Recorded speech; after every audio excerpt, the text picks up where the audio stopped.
예, 오늘 우리에게 주신 하나님의 말씀은 에스라서 6장 13절에서 18절 구약성경 718페이지 앞뒤에 있겠습니다. 우리 함께 봉독하심으로 하나님의 음성으로 다 봐주실 수 있기를 바랍니다. 같이 봉독합니다. 다리오 왕의 조서가 내림에 유다 에브라데강 건너편 종로 그네와 시달이 없으며 그의 공간들이 성식지 중에 유다 사람의 성들이 선주다 학계와 이끌선자 이스라엘 권력을 따랐으므로 성전을 건축하는 일이 흉흉하니라. 이스라엘 하나님의 명령과 가사와 고레스와 다리오와 아다사들의 여성들과 신들을 건축하며 이름을 내게 다리오 왕 제6년 아달월 3일에 성전을 건축하니라. 이스라엘 여성과 제사장과 레위 사람들과 기타 사로잡혔던 자손이 저희의 하나님의 성전을 봉헌시키며 하나님의 성전 봉헌식을 행할 때에 수소 100마리와 수송이 100마리와 어린 양 400마리를 드리고 이스라엘 전사의 절을 따라 순수를 10마리로 이스라엘 전체를 위하여 속죄를 드리고 제사장을 공평하고 레위 사람을 그 순찰로 세워 세상의 하나님의 성전에 모세의 제사로 하게 하니라. 잘 지내셨어요? 오늘 주신 말씀과 또 잘 새기고 돌아가셔서 승리하시기를, 또 승리하시는 한 주 되시기를 축복드립니다.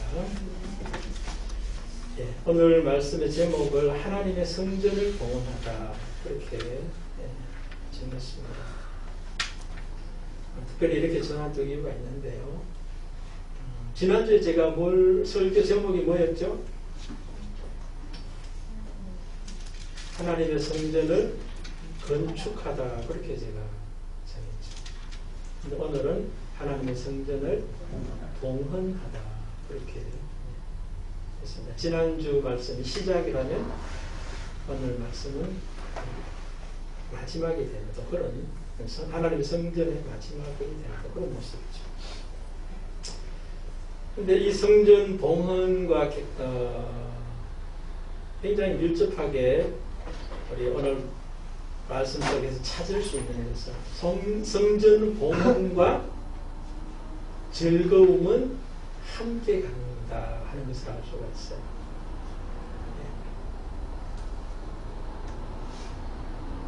오늘 본문에 보면 그렇게 되어 있죠. 성전 봉헌식과 즐거움이 같이 갑니다.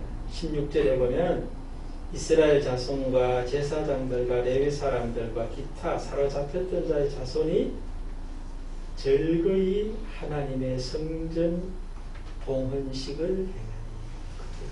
성전 봉헌과 즐거움은 같이 가더라. 자, 그런데 우리가 이 세상을 살아가다 보면 우리들도 또 우리 주변 사람들도 보면은 인생을 힘겹게 살아가는 사람들이 참 많아요. 여기서 제가 힘겹다라고 하는 것은 어렵다, 삶이 어렵다 라고 하는 의미가 들어있고요. 삶이 막힘이 있는 거예요. 장애, 방해를 경험하는 모습이 있다. 그 다음에 무력하다. 무력함이 경험되는 그런 인생을 힘들다라고 이야기하고 있고요. 또 더 나아가서는 성취가 없는 거예요. 마무리가 없는 그런 인생을 살아가는 사람들을 힘들게 살아가는 사람들이다 라고 하는 말에 포함된 의미다. 그렇게 말씀드리고 싶습니다. 그런데 오늘 성경에도 보면 아시겠지만 힘들게 살아가는 사람이 아무도 보이지 않아요. 오늘 본문에 보면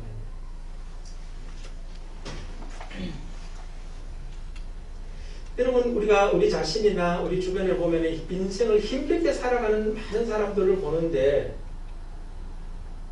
그것을 보면서 아 인생은 힘든 건가 보다 그렇게 우리가 생각하기 쉬워요. 그런데 그렇지 않다는 겁니다.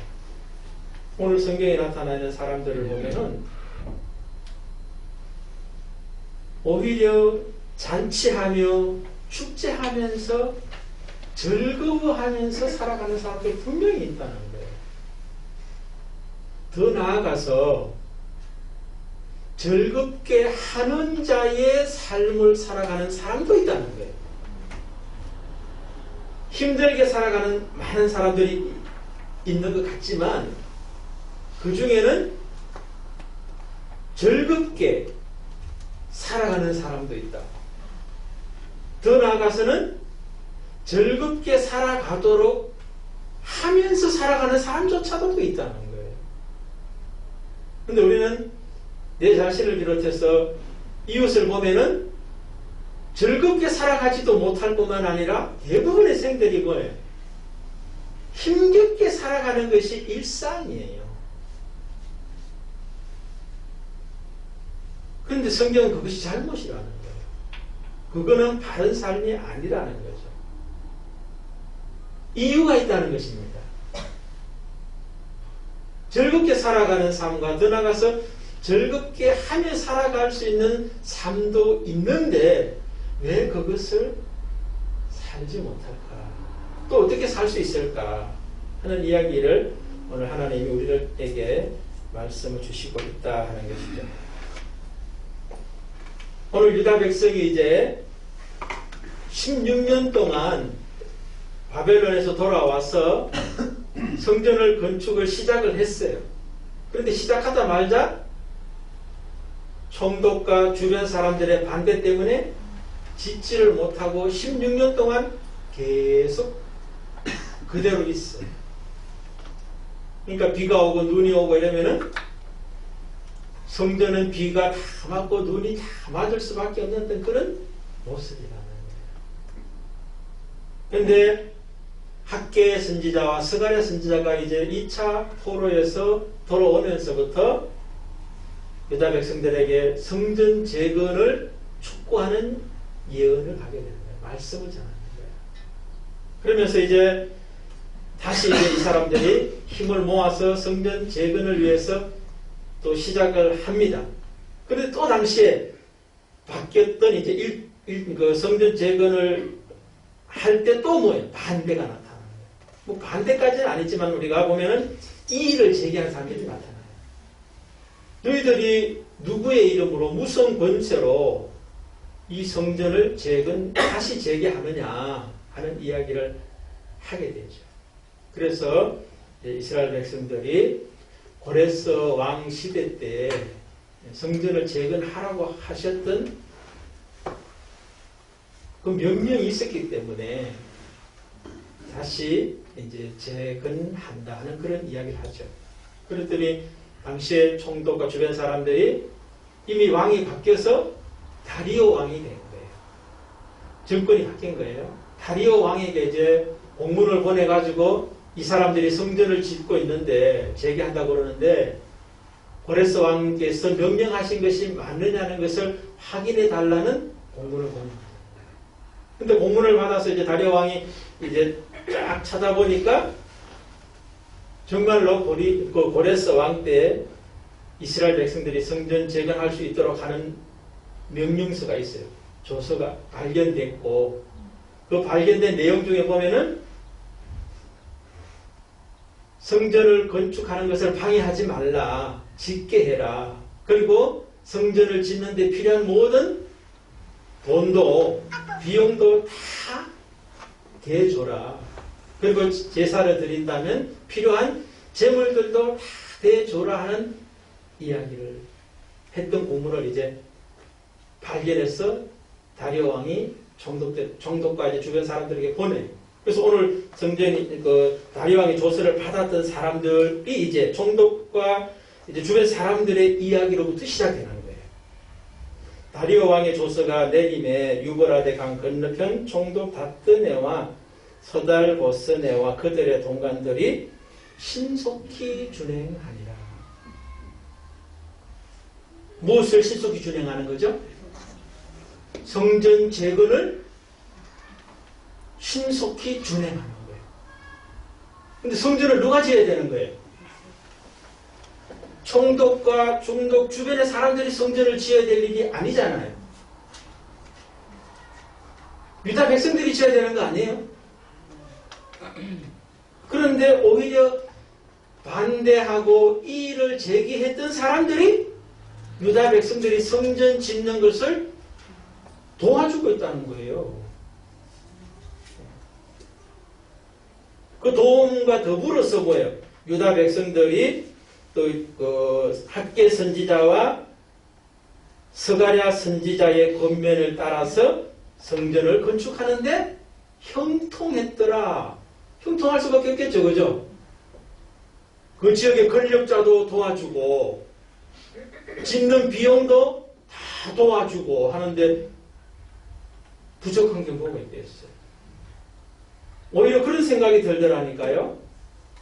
옛날에 솔로몬 성전을 지을 때는 이스라엘 백성들이 자기 비용을 들여가지고 지어야 되겠죠. 그러니까 솔로몬 시대 끝나고 솔로몬 이후 시대에 보면 백성들이 막 원성이 자자하잖아요.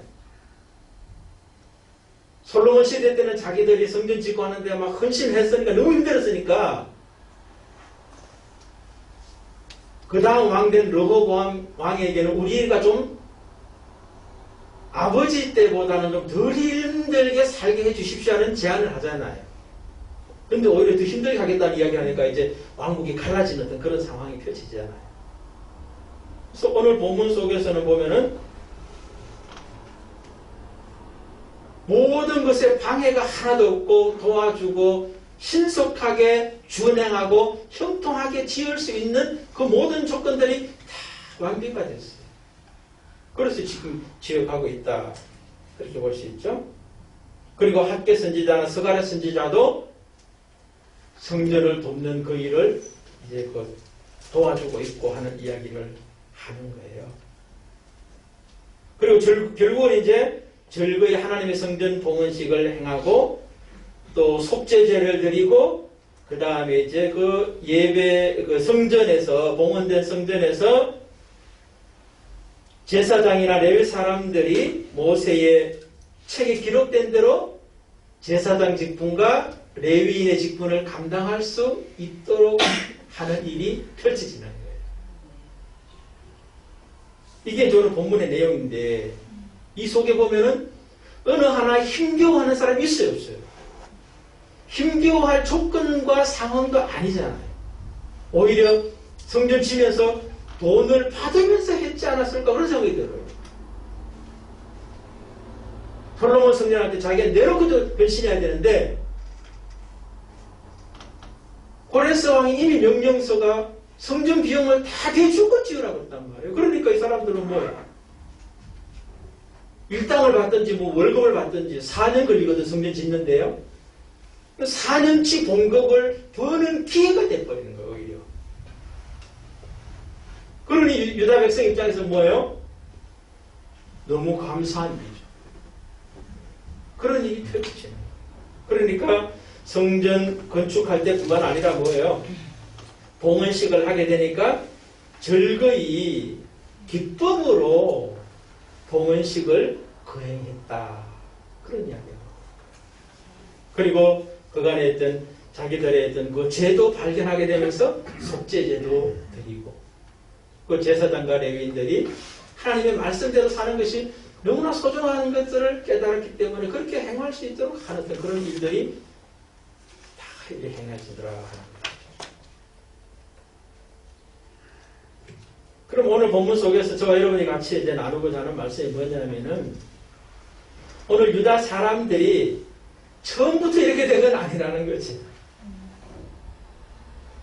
그들도 지금 성전 재건축과 봉헌하기 전에는 힘들게 살았던 사람들이라는 거예요. 힘들게라는 말을 제가 어렵게 막힘이 있고 무력하게 성취가 없이라고 하는 의미를 담고 있다고 그랬어요. 유다 백성들이 그랬어요. 어렵게라고 하는 말은 뭐냐면은 뭐 여러 가지를 말할 수 있겠지만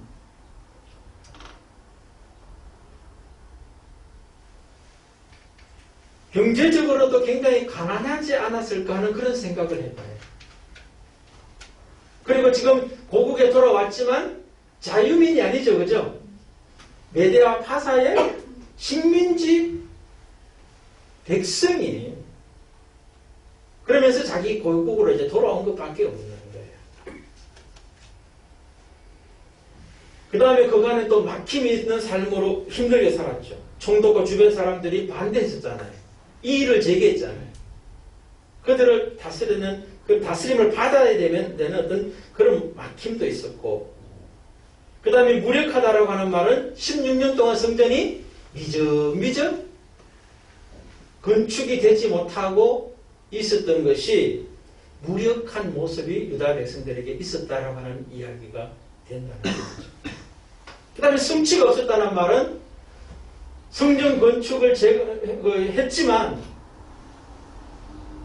마무리가 안 된 상태로 계속 가는 어떤 그런 모습, 성취를 누리지 못한 어떤 그런 모습들이 유다 백성들에게 있었다라고 하는 것이 전제가 되어 있어요.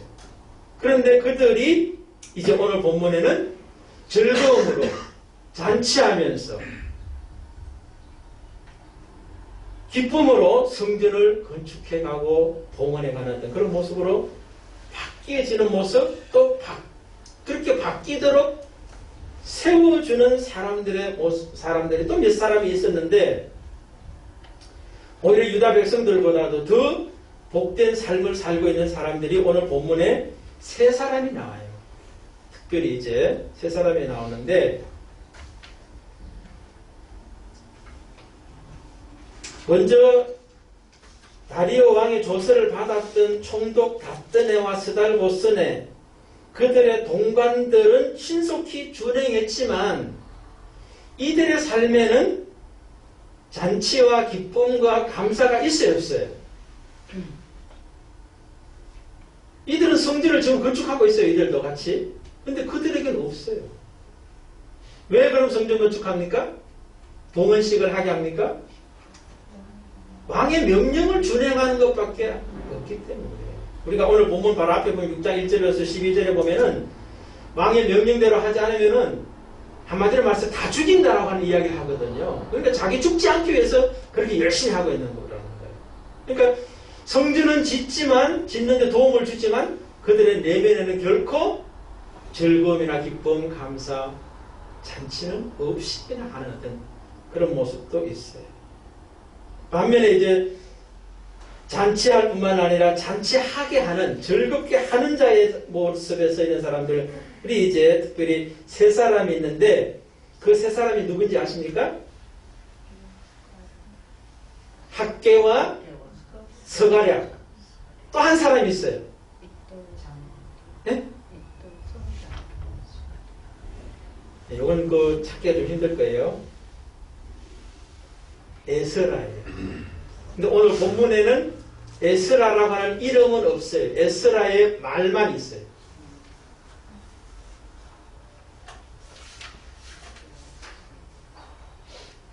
인생을 힘들게 사는 것이 아니라 힘든 인생 가운데서도 잔치하는 인생, 즐거운 인생, 기쁨이 넘치는 인생을 살았던 사람이라고 하는 그 대표로 학개, 스가랴, 그 다음에 에스라를 꼽는 이유가 있어요.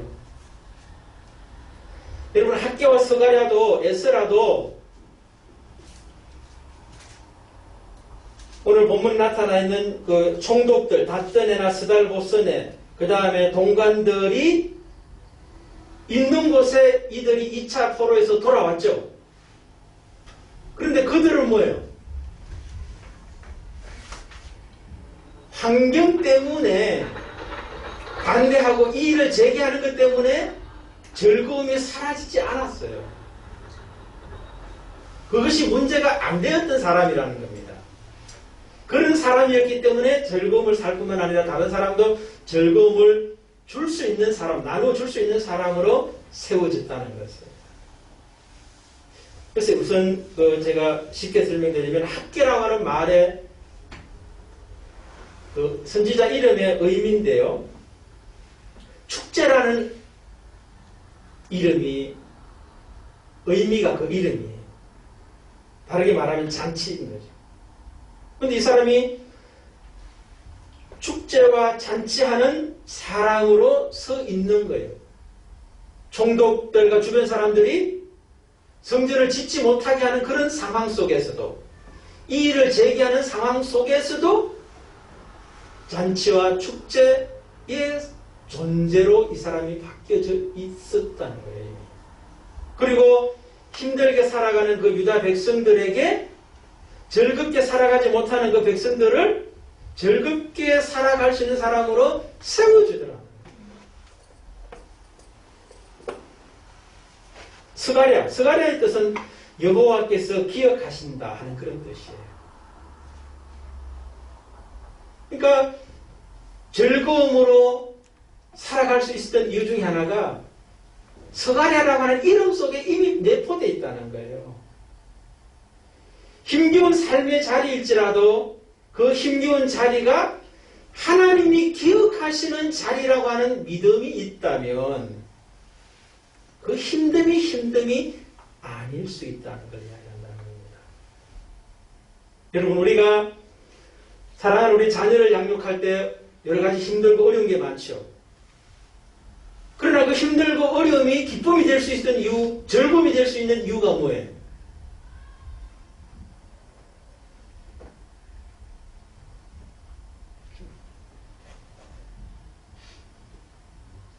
단순히 자녀를 잘 키워서 내가 이득을 봐야 되겠다, 그런 것 때문에 하는 거 아니잖아요.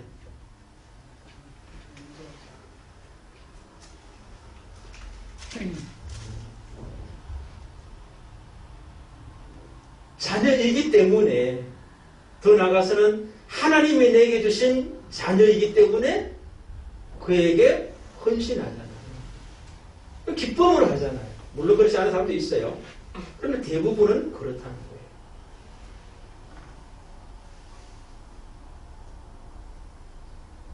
그래서 우리의 삶 속에서도 힘든 게 즐거움을 방해하는 것이 아니에요. 힘들어도 오히려 즐거울 수 있는 게, 여러분, 자녀의 입에, 우리 옛날 어른들 말이 보면 그런 말 있잖아요. 자녀의 입에 떡 하나 들어가는 것이 기쁨이 된다 하는 이야기들 하시잖아요. 그런데 떡을 벌기는 우리가 힘들어요.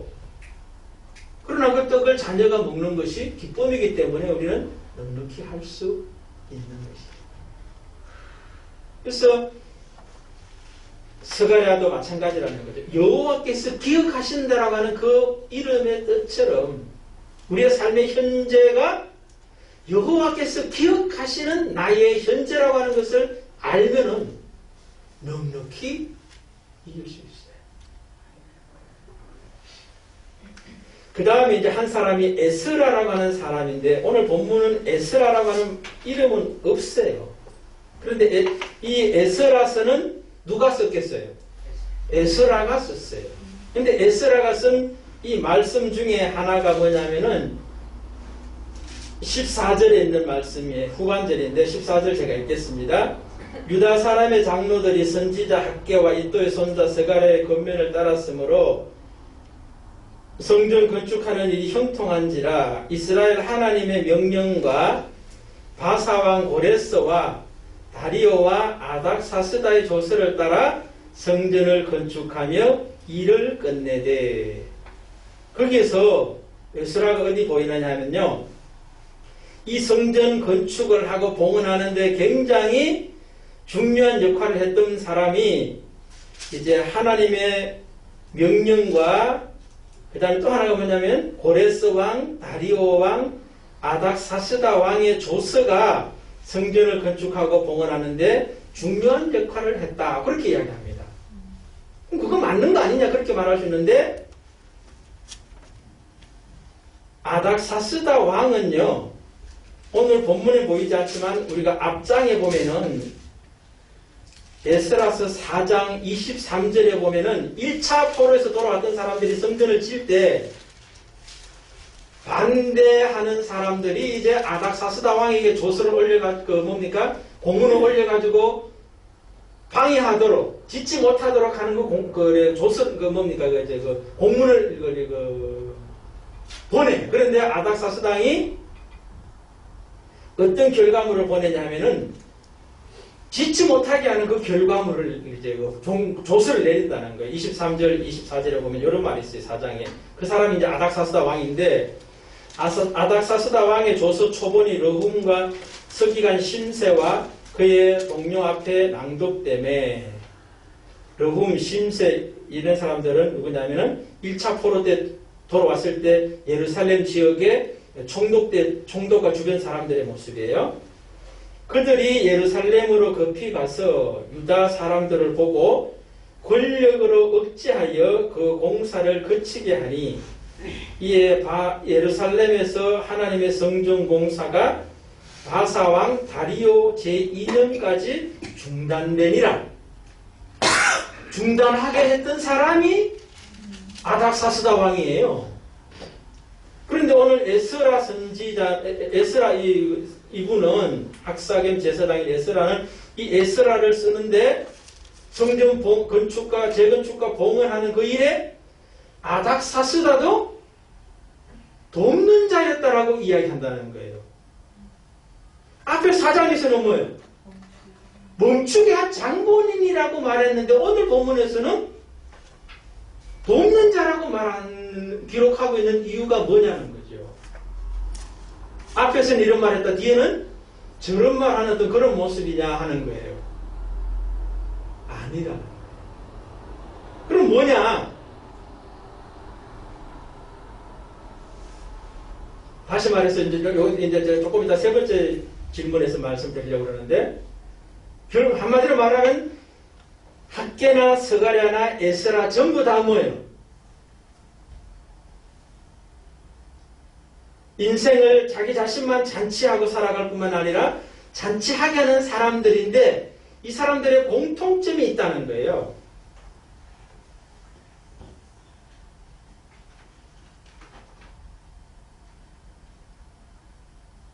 그게 뭐냐? 이 세 사람의 특징은 마음의 성전을 이미 봉헌한 사람들이라는 특징이 있어요. 여러분, 건축이란 말과 봉헌이란 말의 차이를 조금 알 필요가 있는데, 건축이란 말은 세워서 쌓는다. 한문으로 말하면 세워서 쌓는다. 그런데 봉헌이란 말은 받들어 바친다는 거예요. 차이가 뭐예요? 세워서 쌓는 것은 아직 출발은 했지만 보상이 있는 거죠. 그죠? 그러나 봉헌은 완성되어서 드린다는 거예요. 그래서 오늘 학개나 스가랴나 에스라 같은 사람이 바로 뭡니까?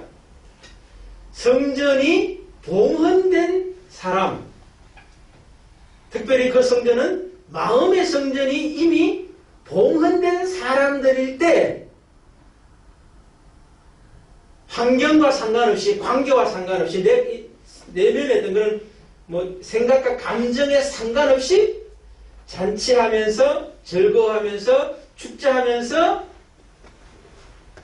해석이 바뀐 그런 삶을 살아낼 수 있다는 거예요.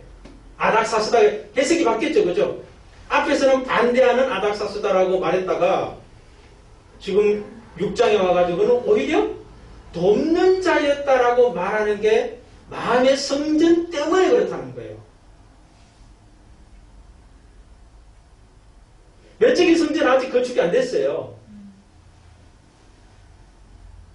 나중에 돼. 그런데 학교도 이미 잔치라고 하는 뜻, 축제라고 하는 자기 마음의 성전은 가지고 있고, 스가랴도 하나님이 기억하신다라고 하는 그 믿음으로 이미 잔치하는 삶을 살고 있고, 에스라도 뭐예요? 아닥사스다가 반대자였는데 반대자가 아니라 성전을 건축을 돕는 자였다라고 말하는 이유가 뭐냐면은 바로 아닥사스다 왕 때 조서를 내림으로 반대함으로 성전 건축을 반대함으로 말미암아 반대에 부딪힌 유다 백성의 입장에서는 에스라가 볼 때는 지금 마음의 성전을 건축하도록 하기 위한 사건으로 바라보고 해석했기 때문에 반대했던 아닥사스다가 반대자가 아니라 돕는 자였다라고 말한다는 거예요. 현실적으로 반대자예요. 그런데 그것이 막힘으로 말미암아 성전 건축이 막힘으로 말미암아 이스라엘 백성들에게는 성전 건축을 하고자 하는 재개하고자 하는 열망이 오히려 더 강해질 수 있는 마음의 성전을 짓는 기회가 됐다는 겁니다, 여러분. 그렇게 지금 에스라는 해석을 하고 있다는 거예요. 그러니 이 사람은 뭐예요? 반대가 아닌 사람, 반대가 오히려 마음의 성전을 짓게 하는 하나님의 기회였다라고 해석하고 말할 수 있는 사람으로 바뀌어져 있는 것이 에스라도 이미 자기 마음의 성전이 봉헌된 사람이라는 걸 증거한다.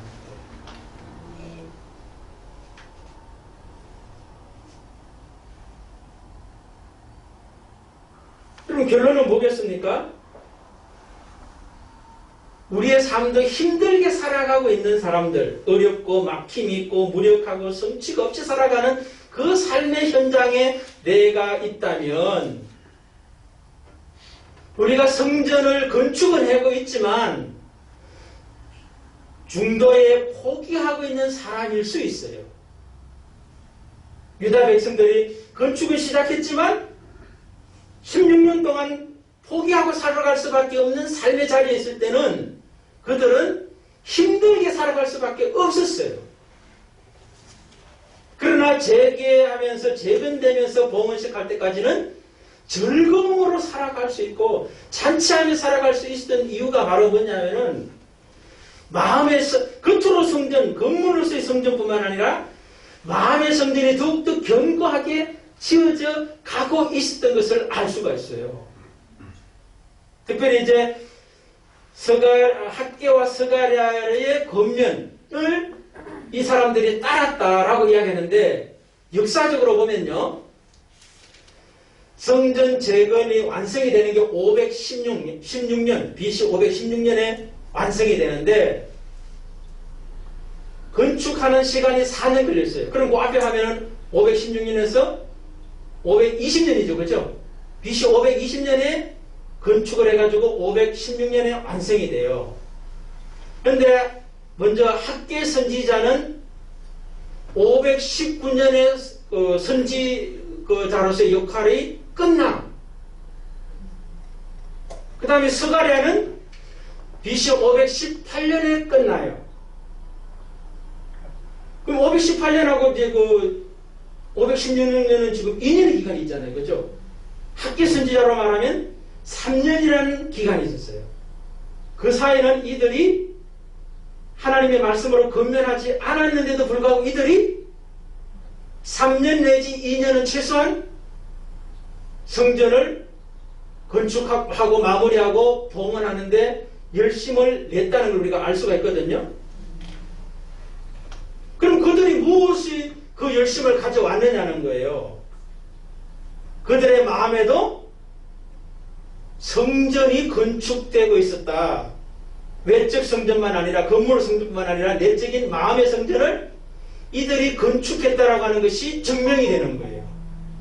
선지자가 없는데도 불구하고 그 말씀을 받들어서 이미 계속 치고 있는 걸 보니까 그 다음에 또 오늘 본문에 보면요 속죄제를 드렸다고 그러죠. 그죠? 마음의 성전이 건축된 사람의 특징 중에 하나가 자기 죄를 아는 거예요. 내 마음속에 하나님이 모셔지면 내가 얼마나 죄인인 것을 깨닫게 되는 게 특징이라는 거예요. 그렇기 때문에 이들은 성전 봉헌식 하면서 속죄제를 드렸다 하는 말씀을 하고 있어요. 그러니까 마음의 성전이 건축됐다는 걸 알 수가 있는 거예요.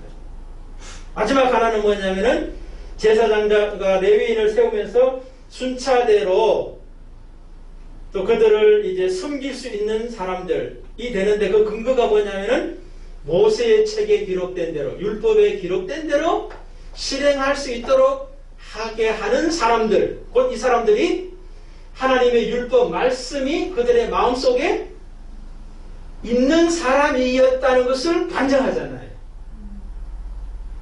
그러니까 학계나 스가랴, 에스라의 어떤 그런 도움도 있었고, 그러나 그들 도움이 사라졌음에도 불구하고 계속 성전을 짓고 속죄제도 드리고 하나님의 말씀대로 살려고 하고 살게 하는 그 사람으로 유다 백성이 세워져 있는 모습이 즐거움의 인생을 살아가게 하고 즐거움의 인생을 살아가도록 돕도록 하는데 굉장히 중요한 역할을 했다는 것을 말씀드립니다. 그래서 여러분들의 인생에 힘겨운 인생이 아니라 잔치하는 인생, 축제하는 인생, 즐거운 인생을 살아가는데 너무너무 중요한 것이 축제를 못하게 하는 것이 문제가 아니라 성전 봉헌이 되지 않은 게 근본적인 원인이라고 하는 것을 성경이 말하고 있다는 거예요.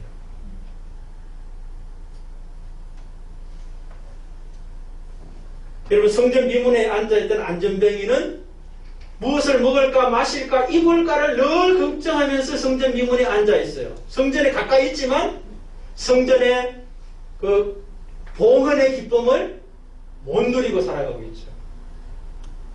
그러나 베드로 요한이 성전에 올라가면서 그 사람을 바라보면서 나사렛 예수 그리스도 이름으로 일어나 걸으라고 하는 축제하게 하는 잔치하게 하는 그 역할을 베드로와 요한이 감당하잖아요. 근데 그들 속에 있었던 게 뭐예요? 은과 금이 그 사람을 일으킨 게 아니잖아요. 그것은 나에게 없다라고 이야기해요. 근데 내게 있는 것으로 내게 주노니 나사렛 예수 그리스도의 이름으로 일어나 걸으라고 말한다는 거예요. 나사렛 예수 그리스도의 이름이 뭐예요? 바로 마음속에 하나님의 성전이 봉헌된 사람이라는 것을 말씀한다는 거예요.